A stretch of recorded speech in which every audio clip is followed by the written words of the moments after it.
Okay so आज हम देख रहे हैं effect of temperature on adsorption. Last class में हमने देखा था effect of pressure on adsorption, यानी कि अधिशोषण पर दाब के प्रभाव को हम पहले पढ़ चुके हैं। ठीक है, और आज हम पढ़ रहे हैं अधिशोषण पर ताप का प्रभाव। ठीक है, तो हमने पिछले क्लास में जो हमने ग्राफ खींचा था, जब अधिशोषण के साथ दाब, अधिशोषण पर जब हमने दाब का प्रभाव देखा था, यानी कि effect of pressure on adsorption जब हमने देखा तो हमने जो ग्राफ खींचा था उसको हमने क्या कहा था? Adsorption isotherm. याद करो, जो लास्ट क्लास में हमने जो कर्व बनाया था, जो ग्राफ खींचा था, वो क्या था? एड्जॉर्प्शन आइसोथर्म, यानी अधिशोषण समतापी था। समतापी आइसोथर्म, यानी कि उस समय हमने फिक्स टेम्परेचर लेकर के प्रेशर के साथ एड्जॉर्प्शन का जो एक्सटेंट है, यानी अधिशोषण की मात्रा है, उसमें क्या वेरिएशंस होते हैं वो हमने चेक किया था। आज हम क्या करने जा रहे हैं, सब ध्यान से सुनिए। आज हम अधिशोषण पर तापमान का प्रभाव देखने जा रहे हैं, यानी एड्जॉर्प्शन पर टेम्परेचर का क्या इफेक्ट पड़ता है वो देखने जा रहे हैं। ठीक है, और इस दरमियान यानी इस दौरान क्या कांस्टेंट रहेगा? प्रेशर कांस्टेंट रहेगा। इसलिए टेम्परेचर और एक्सटेंट ऑफ एड्जॉर्प्शन, यानी अधिशोषण की मात्रा और तापमान के बीच जो ग्राफ खींचा जा रहा है, इस समय प्रेशर कांस्टेंट है। टेम्परेचर के साथ ग्राफ खींच रहे हैं तो प्रेशर कांस्टेंट मान लेना। कल हम लोग प्रेशर के साथ उसका ग्राफ खींचे थे तो टेम्परेचर कांस्टेंट मान लिए थे। कल टेम्परेचर कांस्टेंट माने थे, इसलिए हम उसको अधिशोषण समतापी बोल रहे थे, यानी एड्जॉर्प्शन आइसोथर्म बोल रहे थे।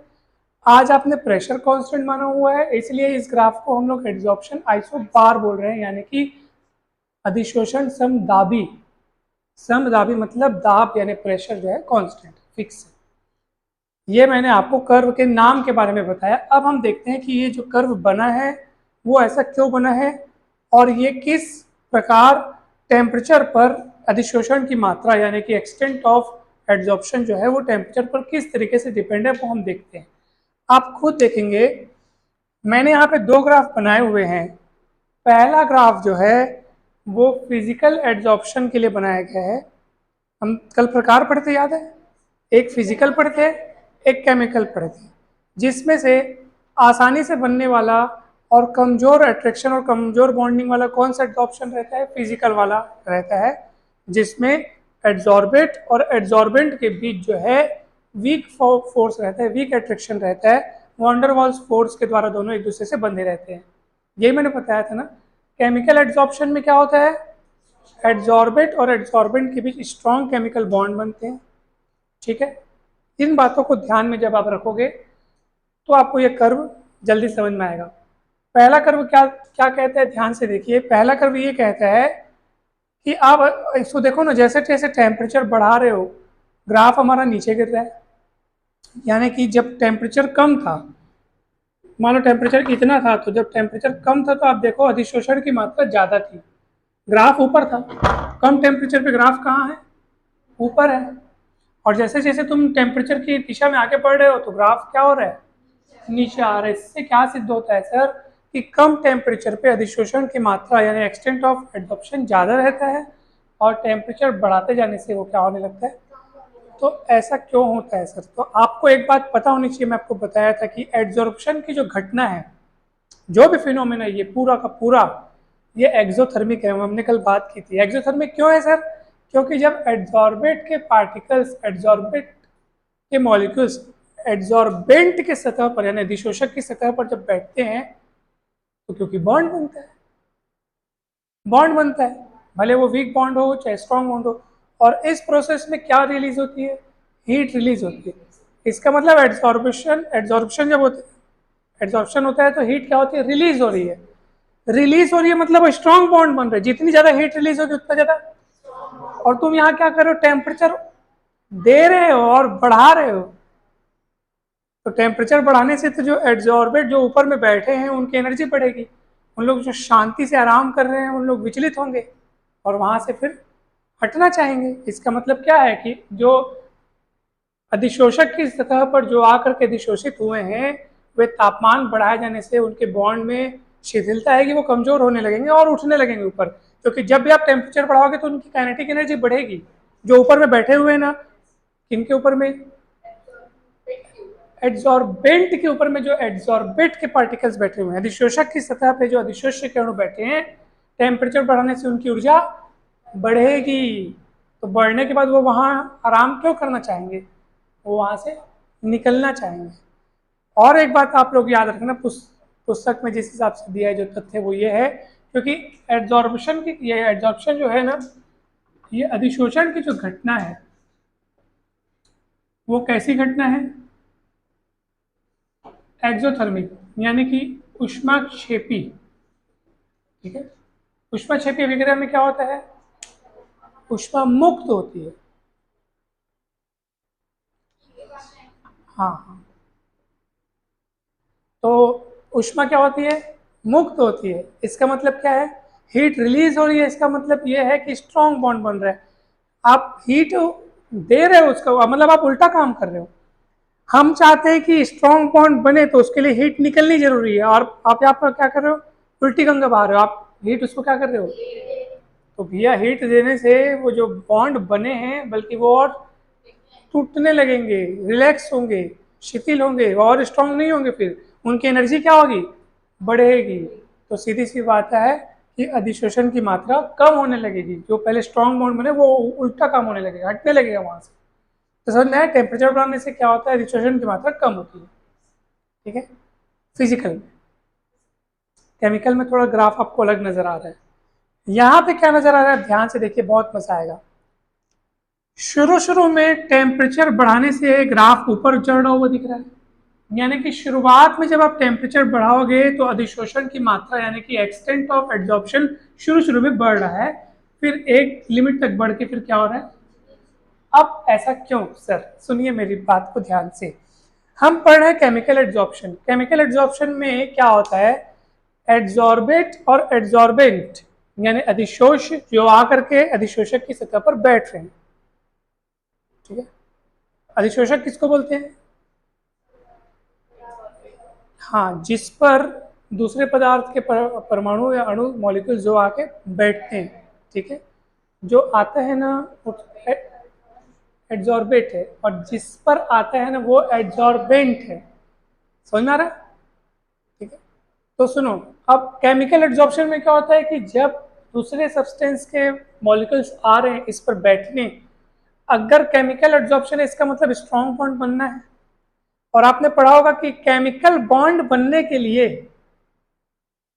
कौन से बॉन्ड बनने के लिए, केमिकल बॉन्ड बनने के लिए उनके मॉलिक्यूल्स के पास, जो रिएक्टेंट्स की जो मॉलिक्यूल्स उनके पास थ्रेशोल्ड एनर्जी होनी चाहिए, दहली ऊर्जा होनी चाहिए।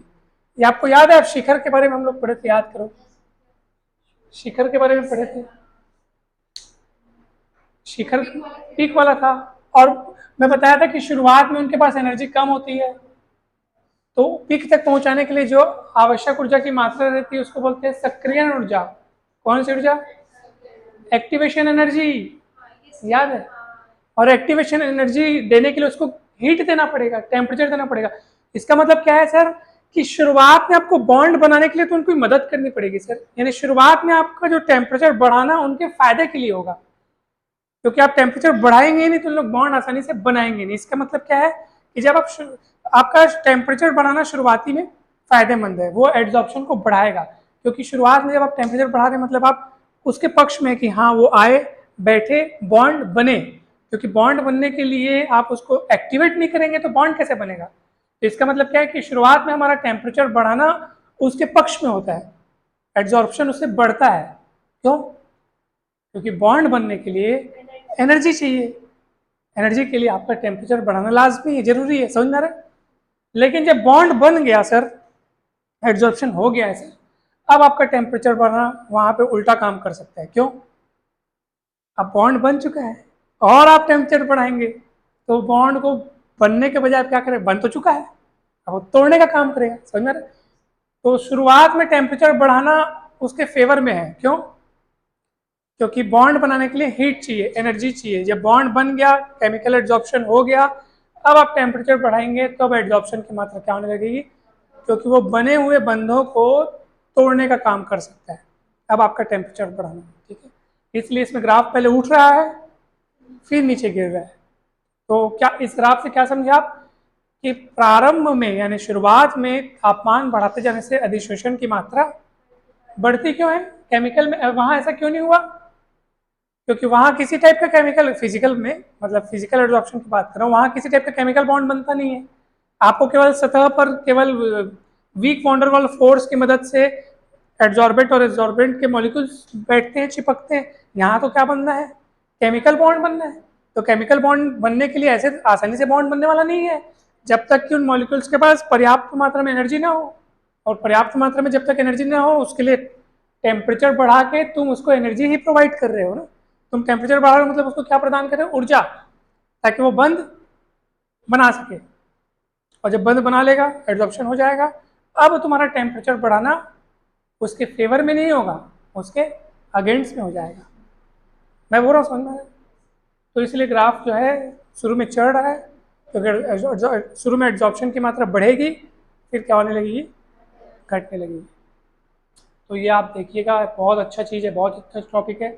ये टॉपिक यहाँ पे समाप्त होता है। मैंने ग्राफ इसलिए बनाया ताकि आपको एक्सप्लेन कर सकूँ। जब आप ग्राफ बनाएंगे तो इसके साथ जितनी भी बातें भी मैंने की हैं वो आप थ्योरी के रूप में लिखेंगे। इसको हम लोग बोलते हैं एड्जॉर्प्शन आइसोबार। एड्जॉर्प्शन आइसोथर्म भी बहुत इंपॉर्टेंट है और ये भी इंपॉर्टेंट है। ठीक है, अब बढ़ते हैं आगे। ये टॉपिक क्लोज हो गया, एकदम से क्लोज हो गया। अब हम पढ़ रहे हैं एक लास्ट टॉपिक, एड्जॉर्प्शन के टॉपिक का एकदम लास्ट वाला हिस्सा है, एप्लीकेशंस ऑफ एड्जॉर्प्शन। यानी कि हमारे डेली लाइफ के साथ साथ इंडस्ट्रियल एरिया में भी और सभी जगहों को अगर एक साथ देखा जाए तो एड्जॉर्प्शन के कहाँ कहाँ यूजेस हैं, एप्लीकेशंस इसके क्या क्या है। तो बहुत सारे एप्लीकेशंस हैं। मैंने यहाँ पे कुछ एक जो मुझे सबसे ज़्यादा इंपॉर्टेंट लगे 5-6 लिख दिए हैं। ठीक है, तो हम इनको समझेंगे ताकि आपके एग्जाम में अगर आए भी तो आप 6-7 तो कम से कम लिख पाएँ, तो आपको अच्छे मार्क्स भी मिलेंगे। मैंने यहाँ पे नाम लिख दिया है, फिर इनको एक्सप्लेन अभी मैं आपको करूँगा हर एक। हाँ चलेगा, चलता है, चलता है। यूजर्स बोलो, एप्लीकेशंस बोलो, चलता है।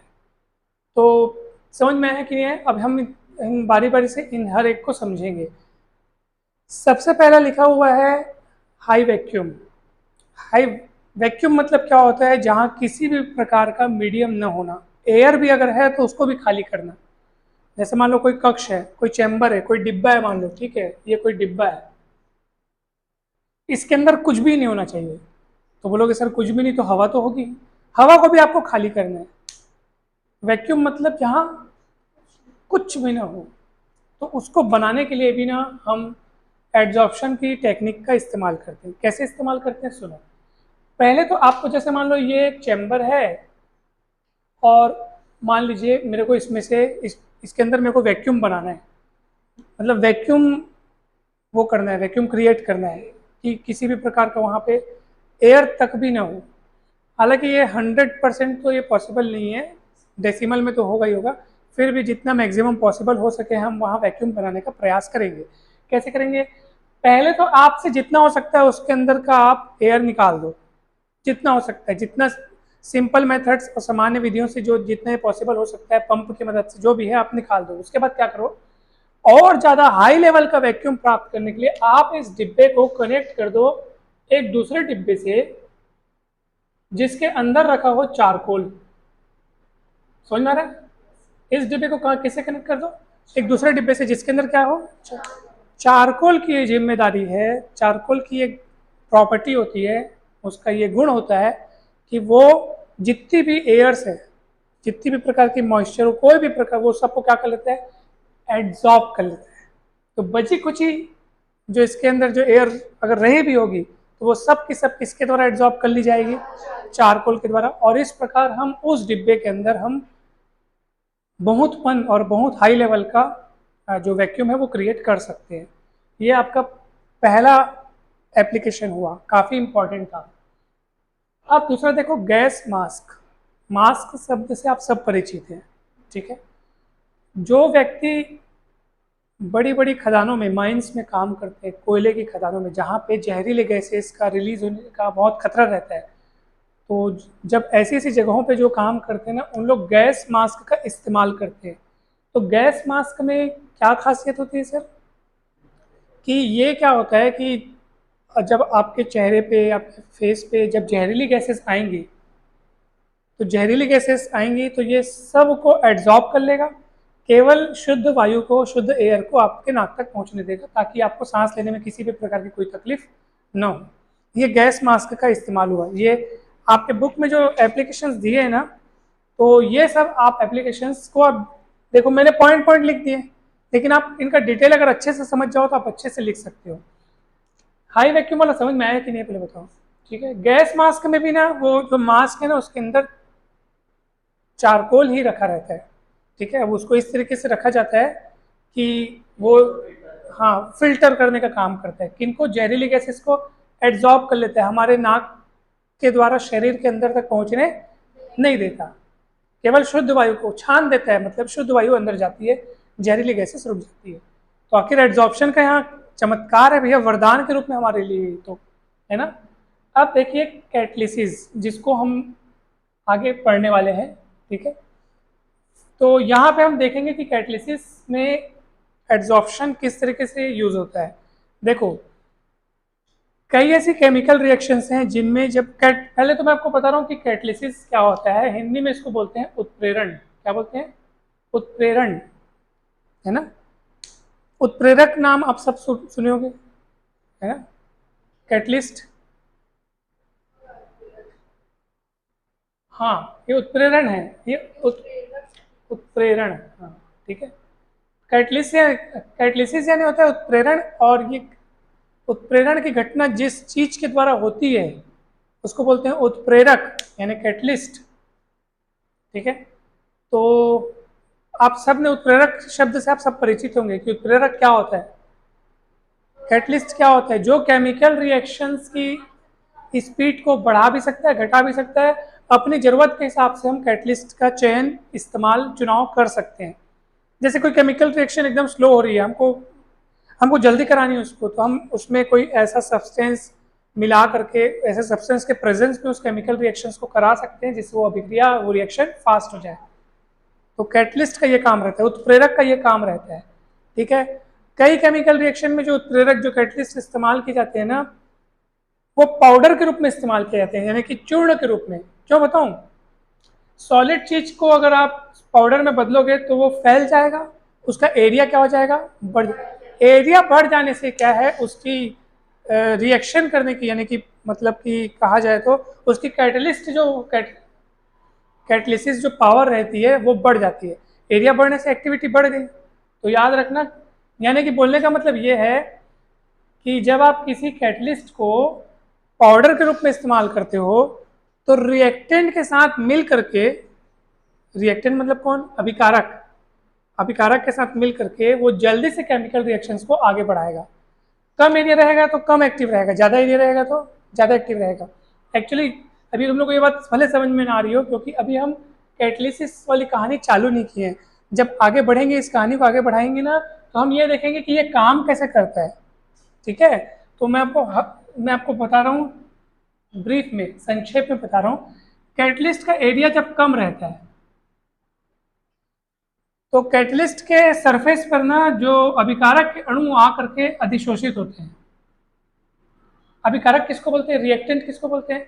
जो केमिकल रिएक्शन में पार्टिसिपेट करते हैं। रिएक्टेंट के मॉलिक्यूल टूटते हैं, अभिकारक के अणु टूटते हैं और नए नए नए नए बॉन्ड बनाते हैं, तब जाके प्रोडक्ट बनता है। मुझे बात समझ में आ रही है? मेरे बोलने का मतलब ये है, एग्जाम्पल के लिए ए और बी में बॉन्ड बना है, सी आकर के इसके साथ रिएक्शन कर रहा है, ए सी हो जाता है, बी अलग हो जाता है। केमिकल रिएक्शन में यही तो होता है कि पुराने बॉन्ड टूटते हैं, नए बॉन्ड बनते हैं। पहले जो जिनके बीच बॉन्ड बना था वो टूटेगा, उसके साथ कोई दूसरा जुड़ेगा, वो कोई पहले वाला अलग हो जाएगा। यही तो होता है क्या? सिंपल रूप में अगर समझने का प्रयास करें हम लोग तो डिस्प्लेसमेंट रिएक्शन है ये। मैंने जस्ट आपको एक एग्जांपल दिया है। तो प्रश्न उठता है सर कि भैया क्या इनका टूटना आसान है? ए और बी को तोड़ना पड़ेगा, सी को लाके जोड़ना पड़ेगा। इनको तोड़ने का काम फास्ट कौन कर सकता है? कैटलिस्ट कर सकता है। कैटलिस्ट का वही काम होता है और केमिकल रिएक्शन को स्पीड से बढ़ाता है। तो ये आगे हम लोग पढ़ेंगे कि जब एरिया ज़्यादा होता है ना, तो इनके तोड़ने में ये मदद जल्दी करता है। कैसे करता है, बस कुछ ही क्षणों में हम लोग समझने वाले हैं वो। ठीक है, चिंता मत करना, धीरे धीरे समझ। ये वाला समझ में आया कि नहीं? हाई वैक्यूम वाला, गैस मास्क वाला समझ में आया कि नहीं? अब क्या लिखा है, चौथा लिखा है सेपरेशन ऑफ इनर्ट गैसेस, जिसके बारे में मैंने आपको बताया था पिछले क्लास में कि जब बहुत सारी इनर्ट गैसेस का मिश्रण होता है, मिक्सचर होता है, मान लो किसी, हाँ बताया था मैं, बहुत सारी इनर्ट गैसेस का मिक्सचर है और हर गैस अपने अपने स्वभाव के अनुसार अलग अलग टेम्परेचर पे एड्जॉर्ब होती है, मैं बताया था आपको। तो हम क्या करते हैं, किसी कक्ष में या किसी चैम्बर में चारकोल रख देते हैं, क्या रख देते हैं, चारकोल रख देते हैं, और उसका टेम्परेचर आने वाली गैस के मिक्सचर के अनुसार किसी एक गैस के मतलब किसी एक गैस को देखते हुए फिक्स कर लेते हैं, अरे हाँ यार इस टेम्परेचर पे ये वाली गैस एब्जॉर्ब हो जाती है, तो उतना टेम्परेचर मेंटेन करके उस मिक्सचर को डाल देते हैं उस डिब्बे में, उस चैम्बर में जिसमें चारकोल रखा हुआ है। तो क्या होता है, कोई भी गैस एब्जॉर्ब नहीं होगी सिवाय एक को छोड़ के, जिसके लिए वो टेम्परेचर फिक्स किया गया है। वो टेम्परेचर मैं उस दिन बताया था आपको मैं, ठीक है। उस चारकोल के अंदर आप उस गैस मिक्सचर को डाल दो, ये चारकोल है पूरा, गैस मिक्सचर को डाल दो, बहुत सारी गैसेस का मिश्रण है ये, ठीक है। इसका जो अंदर का टेम्परेचर होगा उस टेम्परेचर के हिसाब से कोई एक गैस वहां क्या हो जाएगी, एड्जॉर्ब हो जाएगी, बाकी नहीं होंगी। जो नहीं होंगी उनको पंप की मदद से हम वापस अलग कर लेंगे, ठीक है। अब उसमें केवल कितनी गैस बची, कोई एक ही गैस एड्जॉर्ब हुई है, एड्जॉर्ब हो गई है, अलग करना है उसको, तो वापस उसका टेम्परेचर बढ़ाया जाता है ताकि वो वहां से उसको वापस अलग किया जा सके। याद रखना, मैं हम लोग पढ़े हैं अभी, टेम्परेचर बढ़ाने से एड्जॉर्प्शन कम हो जाता है, तो वापस चारकोल से उसको अलग। अब भैया उस गैस को, जो एक ठोक इकलौती गैस वहां अधिशोषित हुई है, एड्जॉर्ब हुई है, और उसके रहते अगर तुम दूसरा वाला मिक्सचर डाल दोगे तो मिक्स हो जाएगा वापस, हमारा काम है अलग अलग करना। तो जो एड्जॉर्ब हो चुकी है पहले उसको क्या करना है, पहले आपकी जिम्मेदारी कि पहले उसको अलग कर लो सर, फिर दूसरा मतलब जो बचा हुआ मिक्सचर है उसको डालना। तो पहले टेम्परेचर अलग करने के लिए आपको टेम्परेचर बढ़ाना पड़ेगा, तो टेम्परेचर बढ़ा के उस गैस को अलग कर लो आप, अलग हो गई वो, फिर मिक्सचर डालो, फिर उसका टेम्परेचर कोई दूसरा फिक्स कर लो जिसमें कोई दूसरी वाली एड्जॉर्ब हो जाएगी, फिर टेम्परेचर बढ़ाने जब मतलब एड्जॉर्ब हो गई तो बाकी को पहले अलग कर लो पंप से, फिर टेम्परेचर बढ़ा के उसको अलग कर लो। इस तरीके से हम सारी गैसेस को अलग कर सकते हैं। तो ये एड्जॉर्प्शन का एक और कमाल था। और ये है डीकलराइजर, यानी कि वो, इसके लिए एक्सपेरिमेंट पहले हुआ है जब हम लोग वो करते हैं ना, लिक्विफिकेशन ऑफ गैसेस, कि कौन सी गैस किस टेम्परेचर पे लिक्विफाई हो रही है, कौन सी गैस किस टेम्परेचर पे एड्जॉर्ब होती है, ये सब पहले के एक्सपेरिमेंट किए जा चुके हैं, तो सबके लिए पता रहता है ना। अब देखो, डीकलराइजेशन नाम से ही आपको पता है, विरंजक गुण, विरंजक गुण मतलब कि किसी चीज से कलर को उड़ाना, किसी चीज का कलर निकालना। अब एब्जॉर्प्शन का एप्लीकेशन हम पढ़ रहे हैं, तो ये कहाँ इस्तेमाल होता है, ये होता है इस्तेमाल पेट्रोलियम की इंडस्ट्रीज में, शुगर की इंडस्ट्रीज में, जहाँ पे मान लो जैसे में हम लोग शुगर बना रहे हैं, शुगर फॉर्मेशन हो रहा है, ठीक है, और कुछ ऐसा सॉल्यूशन हमारे पास तैयार हुआ है कि जिसको हमको शुद्ध करना है, साफ करना है, उसमें कलर मिक्स हुआ है, कलरफुल सॉल्यूशन प्राप्त हो गया मान लो हमको, तो हमको शुद्ध सॉल्यूशन प्राप्त करना है, तो उस कलर को हमको क्या करना पड़ेगा, वहां से हटाना पड़ेगा। तब हम जो इस्तेमाल करते हैं ना वो ये है डीकलराइजेशन, कुछ ऐसा सब्सटेंस मिलाते हैं जिसमें से वो कलर क्या हो जाए, एड्जॉर्ब हो जाए, और वो सॉल्यूशन क्या हो जाए, शुद्ध हो जाए। ये आपके में दिया हुआ है। इसमें भी मैं आपको बता रहा हूँ कि किसका इस्तेमाल होता है, एक्टिव चारकोल का इस्तेमाल होता है। तो उस सॉल्यूशन में से वो कलर को क्या कर देता है, एड्जॉर्ब कर लेता है, और फिर वो कलर लेस हो जाता है, यही है, चारकोल का इस्तेमाल होता है। एंड लास्ट दिया है ह्यूमिडिटी कंट्रोल, यानी आर्द्रता नियंत्रण। आर्द्रता यानी आप समझ गए होंगे, नमी।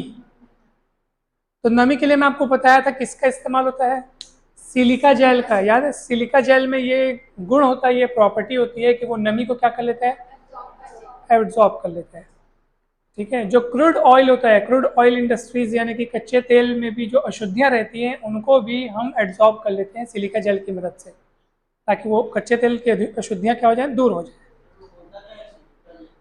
सिलिका जेल ना एक स्पेसिफिक फॉर्म ऑफ सिलिका है जो कि बारीक पाउडर के रूप में होता है, पोरस फॉर्म में होता है, और ये रेत का ही एक कंपोनेंट होता है, सिलिका जो है बेसिकली रेत का क्या है, कंपोनेंट है।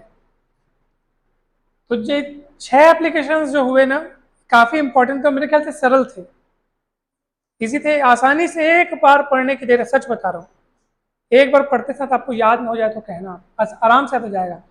आपको सिर्फ ना सब में ये ध्यान रखना है कि किस चीज को एब्जॉर्ब करने के लिए किस चीज का इस्तेमाल किया जा रहा है। मेरे ख्याल से अधिकतर तो चारकोल वाले ही थे, है ना। तो आपको ये सब याद रखना है, बहुत सरल है। आइए अब नेक्स्ट टॉपिक देखते हैं, और यहाँ से अब एक नया टॉपिक चालू होता है, और इसको समझते हैं, कैटलिसिस, उत्प्रेरण।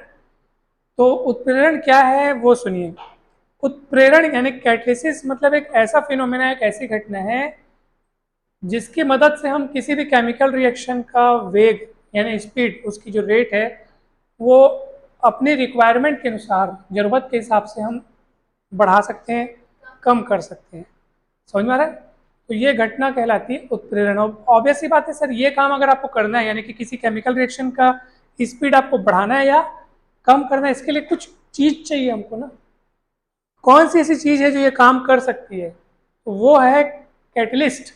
कौन है? उत्प्रेरक। तो उत्प्रेरक क्या होता है, कैटलिस्ट क्या होता है, अब उसकी डेफिनेशन सुनो। उत्प्रेरक एक ऐसा पदार्थ है, यानी एक ऐसी चीज है, ऐसा सब्सटेंस है जो केमिकल रिएक्शन में पार्टिसिपेट तो नहीं करता, पार्टिसिपेट, लेकिन वो वहां रहकर भी, वहां उपस्थित होकर के भी केमिकल रिएक्शन के स्पीड को बढ़ा या घटा सकता है, लेकिन खुद वहां भाग नहीं लेता। हाँ, प्रेजेंट रहता है, और जो भाग ले रहे हैं ना, उनको प्रभावित करता है, उनकी स्पीड में, उनकी एक्टिविटी में कम ज़्यादा कर सकता है, खुद जाके बॉन्ड बनाने का काम नहीं करेगा। आप जब प्रोडक्ट देखेंगे तो उसमें कैटलिस्ट का कोई रोल नहीं रहेगा, ठीक है। खुद बॉन्ड नहीं, अगर बॉन्ड बनाएगा भी तो वो इसलिए बनाएगा ताकि उनकी एक्टिविटी बढ़ा करके वो उनको प्रोडक्ट से मिलाने का काम जल्दी कर सके, लेकिन प्रोडक्ट से मिलते समय वो वापस अपनी अपनी दूरी बना लेगा, अलग हो जाएगा। हम कुछ ऐसे थ्योरीज पढ़ेंगे कैटलिस्ट के रोल प्ले करने के, जिसमें हमको ऐसा प्रतीत होगा कि वो जा करके रिएक्टेंट के साथ बॉन्ड बना रहा है, लेकिन वो बॉन्ड बहुत अस्थायी होता है, अनस्टेबल होता है। किसके साथ? अभिकारक किरणों के साथ, है ना। अभी उसको पढ़ाऊंगा, धीरे धीरे धीरे धीरे आगे बढ़ेगा वो। हाँ, क्यों?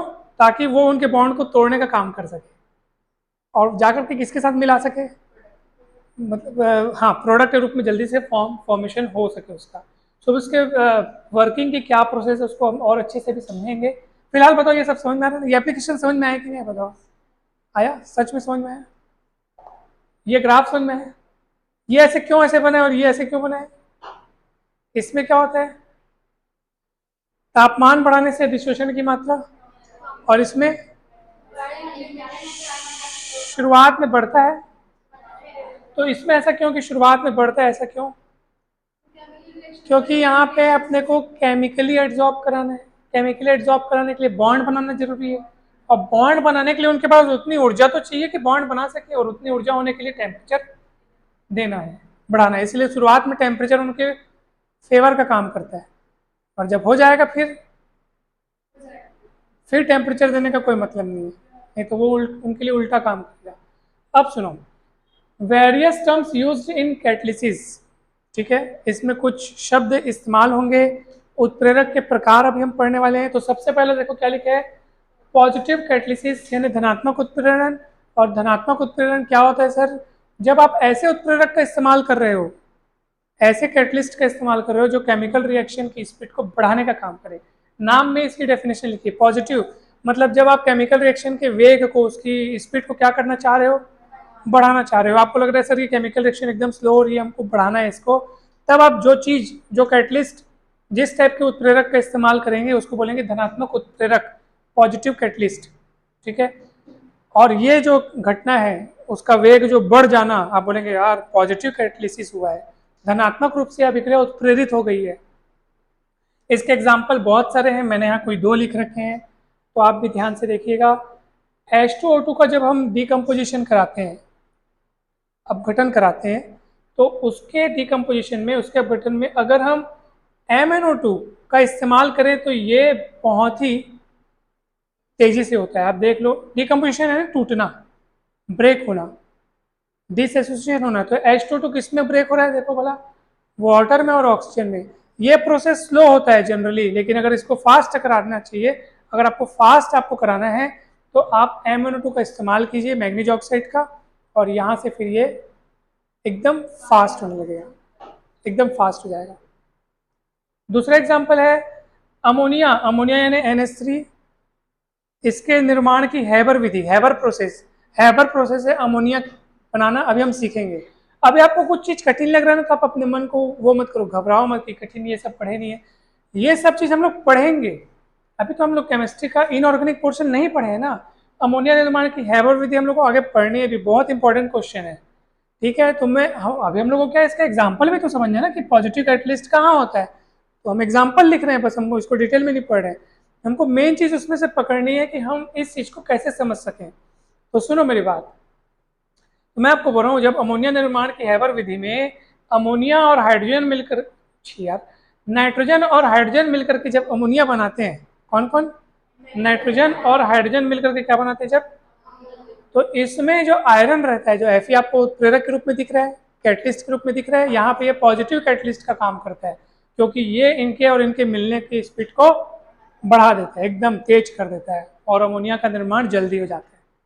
समझ में आया कि नहीं? कितना सरल है। धनात्मक उत्प्रेरक किसको बोलेंगे, जिसकी उपस्थिति से अभिक्रिया का वेग बढ़ जाए, और ऋणात्मक उत्प्रेरक किसको बोलेंगे, जिसकी उपस्थिति से अभिक्रिया का वेग, हाँ, जो अभिक्रिया के वेग को कम कर देता है। समझ में? जिसकी प्रेजेंस से रेट ऑफ रिएक्शन बढ़ जाए वो पॉजिटिव कैटलिस्ट, और घट जाए वो नेगेटिव कैटलिस्ट। आइए नेगेटिव एक्चुअली इसके पीछे एक और चीज का काम होता है, मॉलिब्डेनम पाउडर, जो इसको इंड्यूस करता है। अभी हम लोग पढ़ेंगे,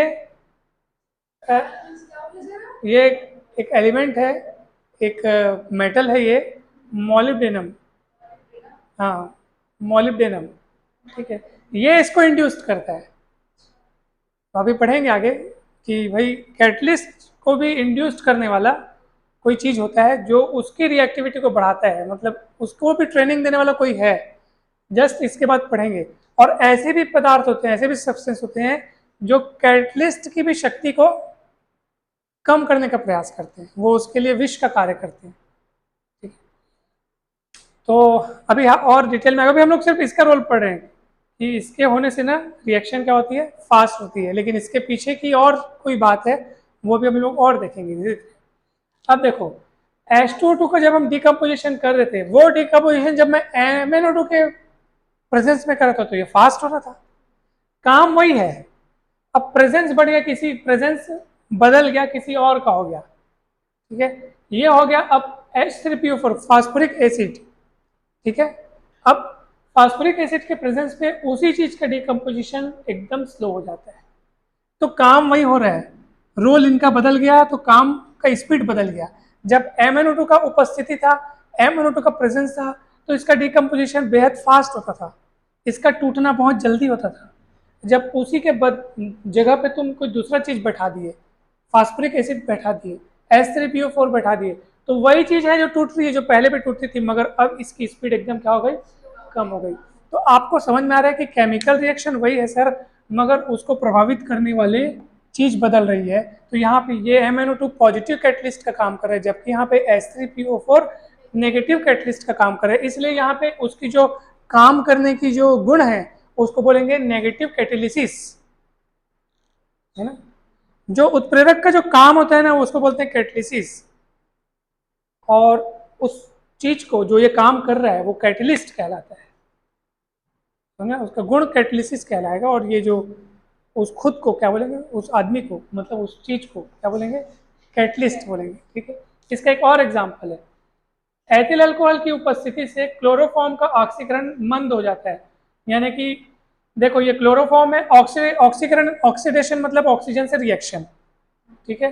तो क्लोरोफॉर्म का जब ऑक्सीडेशन कराया जाता है तो हमारे पास कार्बोनिल क्लोराइड, क्लोरीन और वाटर बनते हैं। ये काम अगर इसके अब्सेंस में हो तो ठीक है, लेकिन जब इसके प्रेजेंस में हो तो ये काम एकदम क्या हो जाता है, मंद यानी कि स्लो हो जाता है।